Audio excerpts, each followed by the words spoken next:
হাওড় অঞ্চলে এবার বোরো ধানের বাম্পার ফলন হয়েছে। স্মরণকালের তীব্র গরম উপেক্ষা করে পুরোদমে চলছে ধান কাটা। বৃষ্টি না থাকায় ধান নষ্ট হচ্ছে না, পাশাপাশি সংগ্রহ সহজ হওয়ায় খুশি কৃষকরা। এখন ভালো দাম পাওয়ার আশা তাদের। প্রতিনিধিদের তথ্যচিত্র আরো জানাচ্ছেন সমর ইসলাম। ওয়ালটন এয়ার কন্ডিশনার এক্সচেঞ্জ অফারে স্প্লিট এসিতে 23,000 টাকা পর্যন্ত নিশ্চিত ছাড়। নেত্রকোনার মাঠে মাঠে দুলছে সোনালী ধানের শীষ। হাওড় বেষ্টিত মদন, মোহনগঞ্জ, খালিয়াজড়ি ও কলমাকান্দায় চলছে পুরোদমে ধান কাটা। প্রখর রোদ মাথায় নিয়ে সোনার ফসল ঘরে তুলতে ব্যস্ত কৃষকেরা। এর মতো আমরা আর কোনো সময় এরকম সুষ্ঠুভাবে আমরা আর কোনো কিছু ফসল পাইছি না। যেভাবে আপনার রোদ দিছে, এভাবে হাওড়ের অঞ্চলে আমরা কৃষকেরা খুব আনন্দে আমরা ধান উঠাইতেছি।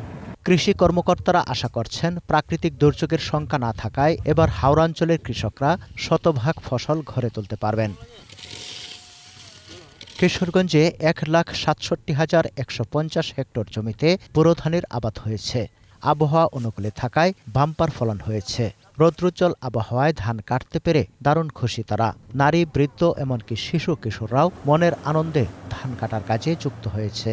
গত বছর মার খাইছি, এবছর প্রচুর ধান হয়েছে। কেরাতে 30 মন 25 মন দর হওয়ার আশা করছি। কৃষকরা যাতে সহজে ধান কর্তন করতে পারে এই জন্য আমরা কৃষি বিভাগের পক্ষ থেকে 700 কম্বাইন্ড হারভেস্টার 135টি রিপার কৃষকদের মাঝে ভর্তুকির আওতায় সরবরাহ করা হয়েছে।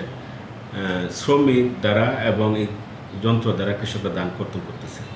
সুনামগঞ্জের হাওড়াঞ্চলে এরই মধ্যে 60 ভাগ ধান কাটা সম্পন্ন হয়েছে। পুরোদমে চলছে মাড়াই ও শুকানোর কাজ। মে মাসের প্রথম সপ্তাহেই হাওড়ের শতভাগ ধান কাটা সম্পন্ন হবে বলে জানিয়েছে কৃষি বিভাগ।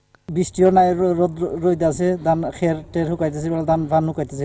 কাটা কাটা ফুললে বুঝাই বহুত করে লাগে। বর্তমানে 800 টাকা মোটা ধান কইয়া গেছে। আমাদের লক্ষ্যমাত্রা ছিল 2,23,245 হেক্টর। আমাদের অর্জন হয়েছে 2,23,407 হেক্টর, যা লক্ষ্যমাত্রার চেয়ে 162 হেক্টর বেশি। বাম্পার ফলনের পাশাপাশি এবার বৃষ্টি না হওয়ায় বোরো ধান ঠিকঠাক মতো ঘরে তুলতে পারছেন হবিগঞ্জের কৃষকরাও। ফসল অনেক ভালো হয়েছে, আমরা অনেক খুশি। বৃষ্টি বেশি আসে, এই জন্য আমরা কাটতে পারি না ধান। এই ধান পাওয়াতে আমরা অনেক খুশি। আবহাওয়ার সাথে সাথে ম্যানেজমেন্ট দিয়ে সুন্দরভাবে চাষ করতে পারি, তাহলে কিন্তু অনায়াসই বন্যার আগে আমরা বন্যা থেকে রক্ষা পেয়ে ধান ফসল ঘরে তুলতে পারব। জেলায় 1,22,825 হেক্টর জমিতে লক্ষ্যমাত্রা নির্ধারণ করা হলেও বোরো আবাদ হয়েছে 1,23,737 হেক্টর জমিতে। সমর ইসলাম, 21 টেলিভিশন।